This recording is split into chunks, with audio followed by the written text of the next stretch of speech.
ನಮಸ್ಕಾರ. ಹೋಬಿ ಹೋಮ್ಗೆ ಸ್ವಾಗತ. ಮೇಲುಕೋಟೆ ಚಲುವನಾರಾಯಣ ಸ್ವಾಮಿಗೆ ನೈವೇದ್ಯವಾಗಿ ಅರ್ಪಿಸಲ್ಪಡುವಂಥ ಪುಳಿಯೋಗರೆ, ಮೇಲುಕೋಟೆ ಪುಳಿಯೋಗರೆ ಅಂತಲೇ ಫೇಮಸ್ಸು. ಅದರ ರೆಸಿಪಿಯನ್ನು ನಾನಿವತ್ತು ನಿಮ್ಮ ಜೊತೆ ಶೇರ್ ಮಾಡ್ಕೊಳ್ತಿದ್ದೀನಿ.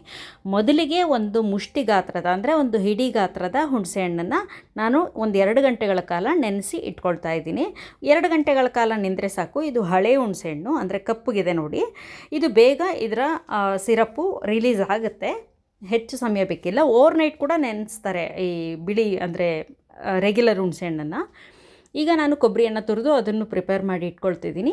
ಈಗ ರಸಮ್ ಪೌಡರ್ ಅಂದರೆ ನಾವು ಪುಳಿಯೋಗರೆ ಪುಡಿ ಅಂತೀವಲ್ಲ, ಅದನ್ನು ಮಾಡ್ಕೊಳ್ಳೋಕ್ಕೆ ಬಾಣಲಿಗೆ ಸ್ವಲ್ಪ ಎಣ್ಣೆ ಹಾಕಿ 1 ಚಮಚ ಮೆಂತ್ಯ ಹಾಕಿದ್ದೀನಿ, 1 ಚಮಚ ಸಾಸಿವೆ, ಹಾಗೆ 1 ಚಮಚ ಮೆಣಸು. ಈ ಮೂರನ್ನು ಮೆಷರ್ಮೆಂಟ್ ನೋಡ್ಕೊಳ್ಳಿ. ಈ ಮೂರನ್ನು 1 ಚಮಚ ಹಾಕಿದ್ದೀನಿ. ಜೀರಿಗೆಯನ್ನು 4 ಟೈಮ್ಸ್ ಅಂದರೆ 4 ಚಮಚ ಹಾಕಿದ್ದೀನಿ. ಈ ಮೂರು 1 ಚಮಚ, ಜೀರಿಗೆ 4 ಚಮಚ, ಧನಿಯಾ 8 ಚಮಚ, ಕೊತ್ತಂಬರಿ ಬೀಜ ಅಂತ ಹೇಳ್ತೀವಲ್ಲ 8 ಚಮಚ ಹಾಕಿದ್ದೀನಿ. ಈ ಮೆಷರ್ಮೆಂಟ್ನಲ್ಲಿ ನಾನು ಈ ಪೌಡರನ್ನು ಪ್ರಿಪೇರ್ ಮಾಡ್ತಾ ಇದ್ದೀನಿ. ಇದನ್ನು ಚೆನ್ನಾಗಿ ಅರೋಮಾ ರಿಲೀಸ್ ಆಗೋ ತನಕ ನಾನು ಹುರ್ಕೊಳ್ತಾ ಇದ್ದೀನಿ. ಇದ್ರ ಪರಿಮಳ ಪೂರ್ತಿಯಾಗಿ ಬಿಟ್ಕೊಳ್ತಾ ಇದೆ. ತುಂಬ ಸೀದ್ಸೋದು ಬೇಡ, ಮೀಡಿಯಮ್ ಫ್ಲೇಮ್ನಲ್ಲೇ ಹುರ್ಕೊಳ್ಳೋಣ. ಈಗ ಇದಕ್ಕೆ ನಾನು ಬ್ಯಾಡಗಿ ಮೆಣಸಿನ್ಕಾಯಿ ಮತ್ತು ಗುಂಟೂರು ಎರಡನ್ನೂ ಮಿಕ್ಸ್ ಮಾಡಿ ಹಾಕ್ತಾ ಇದ್ದೀನಿ. ಸ್ವಲ್ಪ ಬ್ಯಾಡಗಿ ಜಾಸ್ತಿ ಹಾಕಿದ್ದೀನಿ, ಕಲರು ಚೆನ್ನಾಗಿರುತ್ತೆ.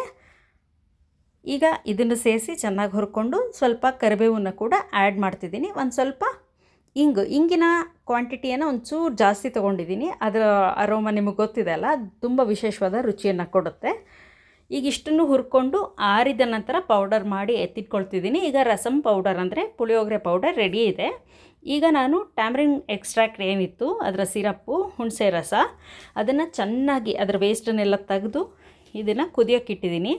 ಸಂಪೂರ್ಣವಾಗಿ ನೀರು ಹೋಗಿ ಅದು ಒಂದು ಲೇಹ್ಯದ ರೂಪ ಬರೋ ತನಕ ಕುದಿಸ್ಕೊಳ್ತೀವಿ. ಈಗ ನಾನು ಬೆಲ್ಲನ ಆ್ಯಡ್ ಮಾಡಿದ್ದೀನಿ. ಬೆಲ್ಲ, ಹುಣಸೆ ರಸ ಎರಡನ್ನೂ ಕುದಿಸ್ತಾ ಇದ್ದೀನಿ.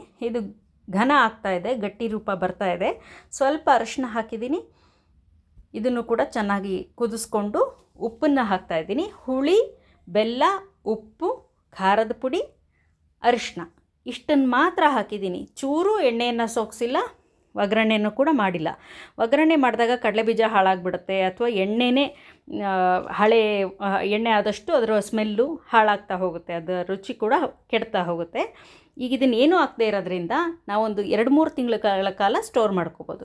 ಯಾವಾಗ ನಾವು ಅನ್ನ ಮಾಡ್ತೀವಿ, ಪುಳಿಯೋಗರೆ ಮಾಡ್ತೀವಿ, ಆವಾಗ ಒಗ್ಗರಣೆ ಹಾಕ್ಕೊಂಡ್ರೆ ಆಗುತ್ತೆ.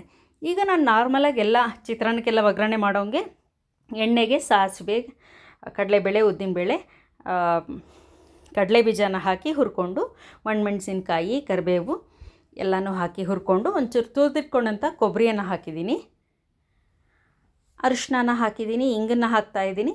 ಈಗ ಆ ಪೇಸ್ಟ್ ಏನಿತ್ತು ಪುಳಿಯೋಗರೆ ಗೊಜ್ಜು ಅದನ್ನು ಹಾಕ್ಕೊಂಡು ಅನ್ನನ ಬೆರೆಸ್ತಿದ್ದೀನಿ. ಅದರ ಅನ್ನದ ಬಣ್ಣ ಬದಲಾಗೋ ಮ್ಯಾಜಿಕ್ಕನ್ನು ನೀವೇ ನೋಡಿ. ರುಚಿಯೂ ಕೂಡ ಅಷ್ಟೇ ಚೆನ್ನಾಗಿದೆ. ಅಥೆಂಟಿಕ್ ಮೇಲುಕೋಟೆ ಪುಳಿಯೋಗರೆ ಈಗ ರೆಡಿ ಇದೆ. ನೀವು ಕೂಡ ಟ್ರೈ ಮಾಡಿ, ಹೇಗಾಯಿತು ಅಂತ ದಯವಿಟ್ಟು ಕಾಮೆಂಟ್ ಮಾಡಿ ತಿಳಿಸಿ. ಚಾನಲನ್ನು ನಿರಂತರವಾಗಿ ಲೈಕ್ ಮಾಡಿ, ಸಬ್ಸ್ಕ್ರೈಬ್ ಮಾಡಿ ಮತ್ತು ಶೇರ್ ಮಾಡಿ. ನಿಮ್ಮ ಅಭಿಪ್ರಾಯಗಳನ್ನು ಮುಕ್ತವಾಗಿ ಹಂಚ್ಕೊಳ್ಳಿ.